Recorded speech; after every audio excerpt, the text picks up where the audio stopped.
So speaking of sophomore efforts, and I know you're gonna love this topic, and I couldn't wait to talk about this topic with Coop, man. But Questlove put out a tweet. Well, actually, it started from another fan's tweet where they were talking about Sunshine. And so Questlove put out this tweet.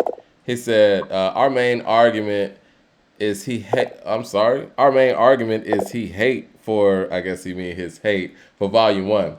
He is embarrassed for trying to make a monster and put numbers up. But a lot of this LP contains some of his best moments. Fight me, and then he tagged Jay Z in it, and Jay Z responded to it. Jay says, "Agreed. More so, I know what could have been, so it haunts me. Streets is Watching was the first song I made." You know, Mike, stop. hold up. I could have recalled somebody was on here talking about Volume One, talking about it being interesting. It sounds like Friend or Foe '98 was the first song that got made. I believe I said that about a Did month you ago. say first? I was just about to say that first It song feels I made like Friend or because Foe I know you '98 was and the first one that got recorded off Volume One. I do remember that. I do So remember it's funny that, how and I also funny remember we're having just a I constant. conversation after we are. You know, I know you're in the room, Jay. I don't know which of Oh, you here you go. uh, which of you guys is his dummy account, but listen, I know Not we him, all. Mike, but it's somebody close. But Somebody already. I've always said on this show, like, it fascinates me to think about what songs were made first on an album. Have I not said that? And I know we kind of speculated on what was made first on Volume One. I know that when we talked about Reasonable Doubt, we were saying that it sounded like Coming of Age was possibly made first. Remember that whole debate we had about what could have possibly been made first for that? So I found that part of his tweet interesting. But I mean, the fact that he's talking about your album after all these years, no one has really been beating the drum for Volume One but you. Because when I put my top five J albums, it's not in there. Keep But trying to you tell you, Volume always One. go back to Volume One, and he says this album haunts him. Listen, it is 2022. Jay Z's had since 1997 to talk about his affinity for Volume One. I haven't heard much of it. You might hear something every now and then or whatever, but yeah, I haven't heard much love that he has for that album. Clearly, he loves certain songs. We see it in his sets. We see Where I'm From possibly show up every now and then. I've never seen him perform Streets is Watching in current times. I will say that. Shoot. He should. If I shoot you, I've I'm never saying. seen him perform Imaginary Player. And A Million and One, I mean, we would love to hear that. I don't know, man. Where do you think this is going? Because you know how I feel. I feel like if anything that happens with Jay-Z and Beyonce, they want to be out there, right? Jay-Z wants Volume 1 to be on the conscious of people right now. But my only thing is, why exactly? What are they about to do with Volume 1? Is this B-side stuff he was talking about in the verses, or? Mike, yes. This is what I've been saying the whole time about Volume One. So he wants the public to get warmed up to Volume 1 so he could drop, on the verses or something? He needs to, Mike. Some of his most memorable stuff, Mike, for me, about half of his most memorable moments as an MC post Reasonable Doubt, they're right here, Mike. I got it lined up for you. I'm gonna tell you. Somebody said Bleak's in the room too. Yeah, he might. What up, Bleak? Shout out to Bleak out there. So let me tell you what hurt this project, Mike. It was 3 songs, and they were all the singles that made you forget that almost every other song on the album is brilliant. That's City Is Mine, Sunshine, and I Know What Girls Like. Mike, I'm going to add one more song to it that I didn't think that was that good, that I think he said that he really liked once, and that's Lucky Me. Mike, outside of those 4 songs, the rest of that album, he's on fucking fire. Name those songs again. City Is Mine, I Know What Girls Like, Sunshine, and Lucky Me. That's all some mid, Mike. That's all some mid. You can toss that out. So we talking about Kelly Price is on Lucky Me, right? No, Kelly Price is on You Must Love Me. You Must love me. I'm sorry. Okay, That's Lucky, not me. Lucky Me's fine. But Lucky Me, that's all right. That's me. all right. Okay, listen. You got Babyface and Foxy Brown, Doesn't Lil matter. Kim, Doesn't matter. and Blackstreet, and you got a track produced by Teddy Riley. Doesn't And matter. it's interesting that with that superstar cast of those five individuals, those are three of the weakest moments No, on the Mike, they are album. the weakest moments, Mike. But you want to know what the strongest moments are? And this is what I keep talking about him and how his career should have went more like this. The People are saying strong. Lucky Me is kind of trash. Okay. I keep telling you it's a myth. Mike, listen to all these songs that I'm about to name because guess what? Hardly no guest appearances in some of his best stuff. A Million and One Questions, Rhyme No More, Imaginary Player, Streets is Watching, Friend or Foe 98, Where I'm From, You Most Love Me, Rap Game, Crack Game, Who You With Part 2, Face Off featuring Sauce Money, Real Niggas with Too Short. All those records are fucking fire, and he sounds phenomenal on there. And Well, so we forget about Bowling for that. Clarity says that Face Off is kind of trash. I never liked Who You With, but yeah, I get it.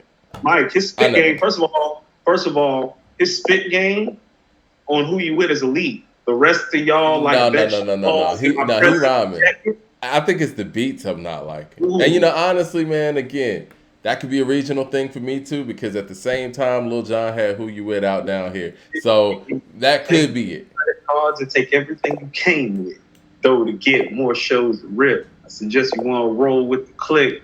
You know He what? crazy. I will say this. That is a rare instance of Jay taking on the hook and putting the He's song out. crazy. No, that's what I'm saying. He's crazy on there. This is Prime J. This is the guy that I love. This is the guy that's in the conversation to be the greatest MC of all time. Not that guy on the blueprint. What? This Ho, guy. ho, ho, ho, ho, ho. This No, guy. no, no. I thought about what you said about the blueprint, man. This is what I will give the blueprint. It had some game I'm on some talking of them about. You're lines. talking about the songs. I'm talking about the guy, the MC. The No, MC. I understand what you're saying, but lines like "What you eat don't make me shit." Where's the love? No, mama. That's Mike, that's. he's Mike on volume one. He's in rare form. There are no one-liners. He's just like I now agree you with Jay Short here. cats acting like they slum cats, all in they dumb raps, talking about how they fun stat. That guy, oh no, you The not raps touching. are great. The raps are great, but I agree with Jay Short here. Jay Short in the chat says the production didn't age well on that album, But the and that rhymes, Mike, no, I feel you. You're a rhymes first guy, and I'm with the incredible. rhymes, but production and just how the songs put together, or like Rosenberg would say, song structure. That gets me. But I'll say this. Streets is watching might be his best start off to a song ever. Oh yeah, definitely. No, the problem I with shoot Volume One for you, me. I'm brainless. But if you shoot me, you're famous. What's a nigga to do when the is Joe watching? Bro says 97 Hove. First mistake, can't ignore it. That's the first way to get extorted. My time is money, and 25, I can't afford it. Beef assorted like cadavers. Ooh. Yeah, 97 Hove, man. That's vintage Hove right there. It's not quite Reasonable Doubt, but it's a still evolved version of it. I think the biggest misstep for Volume 1 is he was trying to do what Biggie did on Life After Death, to be perfectly honest. I mean, obviously, I think that album was recorded in Bad Boy's studio. It was getting made. Yeah, it's Yeah, getting made. so he was there when Biggie was making Life After Death. He was hearing what was going on, and he was still keeping it Jay with his spit game and with some of the production like A Million and One. But he felt like, as a businessman and as a hustler, that he had to go with where the music was going. And I don't think that his style had completely adjusted to where things were going. I think that's why he says it haunts him, Right. because he knows a lot more now musically, and I'm sure when he listens to that album, he's like, man, I wish I could have done this, wish I could have done that, taken this out, made this decision, whatever. You know how, like, I mean, you and I both have recorded before. You know how, like, when you hear your old stuff, you be like, ugh, heck, I did that. Wish I could have changed. That's probably what he means by that. Actually, Mike, you want to hear something funny? The guy who co-executive produced my first album just hit me on WhatsApp. Obi, my guy Obi hit me, and he just listened to my first project that we did back in '07. He's like, the engineering is great. Some of this shit held up well. So it's like, but I know what you're saying. It's like that's that revisionist history, Mike. Mm-hmm. But I think it's more about those hits not slapping because he's known for his hits. And here's what I And the mean hits about are this. the low points of the album. And the hits are the low point of the album. But here's the thing: even on the hits, Mike, his spit game crazy. Like you want to know what? Like he's the best. He's the best guy to slide misogyny in the rhyme ever. Like you hear him on Sunshine, he's like half Philippine thing for now. Let's call her Suki. I mean, He's crazy. He's crazy. You know what I'm saying? Like he's on top of it, even on those records that don't slap. And that's what I mean about 97 Ho. It's like even the records that don't slap, you hear a guy that not too many guys have ever rhymed like. I think my problem with Volume 1, and it's interesting, it's one of those J albums that I don't really listen to because I listen to the highlights. I don't really listen to it from end to end. And I know one day, I think it might have been about a year ago, I tried to do it, and it just exposed to me how weird this album is. A It's lot of like highlights, Mike. it is a lot of highlights, but the stuff that aren't highlights doesn't make sense. No, it doesn't, but it's about 30, 35 minutes worth of highlights. Like No, it's not no, like no, no, no. The great moments are the 5, 10 great minutes worth moments. of The highlights. thing That's what I'm is, I normally just go straight to Imaginary Player. I'll go straight to A Million and One, or I'll go straight to The Streets is like. Watching. I'll go straight to certain records, but it's not one of those albums where it's like you put one song on, you're like, I got to listen to this whole thing. You know what I mean? Can I tell you my honest listen how I listen to it? I listen to track 1, which is the intro and Rhyme No More. I skip track 2 and 3. That's The City Is Mine. I Know What Girls Like. Track 4 is Imaginary Player. Imaginary Player. Streets Is Watching. Friend of Foe 98. That's 4 through 6. I listen to those. Then I pick it back up with Who You With, Face Off, Real Niggas, Rap Game, Crack Game. I always got to hear where I'm from. Imaginary Player, Streets Is Watching, Where I'm From, and A Million One Questions are the ones I got to hear. Where do you rank Volume 1 in Jay-Z's catalog? For me, I mean, it's Reasonable Doubt, Blueprint, the Black Album, and then I'd probably put Volume 1 right there because of the rhyme performance. So 4 or 5. Really? The rhyme performance on there is crazy, Mike. He ain't rhyming like that on any of those other albums except maybe the Black Album. I never heard Jay put Volume 1 anywhere, but I've heard him rank his albums. But I'm sure that's changed now since he's talking about Volume 1. So I mean, like Face Off is Biggie's hook. This goes out to my Brooklyn crew. I didn't love that. It's up in the air, if you feel me. I don't love the beat, Mike, but him and Sauce on there are on fire. Their back and forth game is crazy. Oh yeah. I'm saying I didn't love that, that play on Nasty Boy. You don't even like that song. I like Face Off more than I like Nasty Boy. That's crazy. Big was spitting on that. I remember we went to Tennessee. Then came home. Man, messages was on my phone. Check man, come on, Simone. Mike, you know what the problem with Nasty Boy is, Mike? I don't know. 10 Crack Commandments. You're nobody till somebody kills you. The Long Kiss Goodnight. My Downfall. The World is Filled. There's so much great songs. Stuff that's right. There's just stuff that's blowing that out the water that's right around it. It's like literally right before it and right after it. The thing is, did. You're right. The thing is, if you heard Nasty Boy like on the radio and hadn't heard the album, you'd be like, yo, this is dope. That actually kind of happened to me with the Blueprint. You want to know what Nasty Boy is, Mike? Actually, it's a testament to how epic Diggy is as a hit maker, because it's like after you hear One More Chance and Hypnotize and Juicy and Get Money and all these hits and how he smashes on those hits, and then you get Nasty Boy, you like, yeah, put your Nobody Till Somebody Kills You on. That happened to me with the Blueprint. So the first song I heard from the Blueprint, this is back in the Napster days, I was able to download Jigga Jigga That Nigga Jigga, and that was the first song that I heard from that whole album, which is so wild. Sorry. Actually, because he performed Izzo on the BET Awards. Sorry about that. He did that one verse or whatever. So I heard that, but I hadn't heard like a recording of it. But anyway, I heard that song, and this is coming off of the Dynasty. I was like, this song's cool. You know what I'm saying? And then you hear the rest of the album. Like, nah, song's not. I would like to hear him speak on that too. Since you're listening to the show, Jay, I want to know about the decision to put Jigga Jigga That Nigga Jigga and Ola Ovito on the Blueprint. I understand the Renegade thing. You had to do that. Eminem was the hottest in the game, whatever. I get that. Because we all know that production does not fit with the other production that was on the Blueprint, especially since there was supposed to be a theme for the Blueprint, allegedly. So I want to know, like, what was the thought process of, having Ola Ovito and Jigga Jigga That Nigga Jigga on there? Because Ola Ovito's actually not a bad song. It's just on the wrong album. Jigga jigga that nigga jigga though. I don't know, man. That Bob Marley line kind of throws me, man. That gnarly dude, I puff Bob Marley dude all day like Rastafari's dude. So, Mike, so between that and what you're talking about with Renegade, you still think the Blueprint is better than Stillmatic? Yes, I do. Okay. Because Stillmatic doesn't have that many missteps. It just has one. Uno. It's one misstep on the whole album.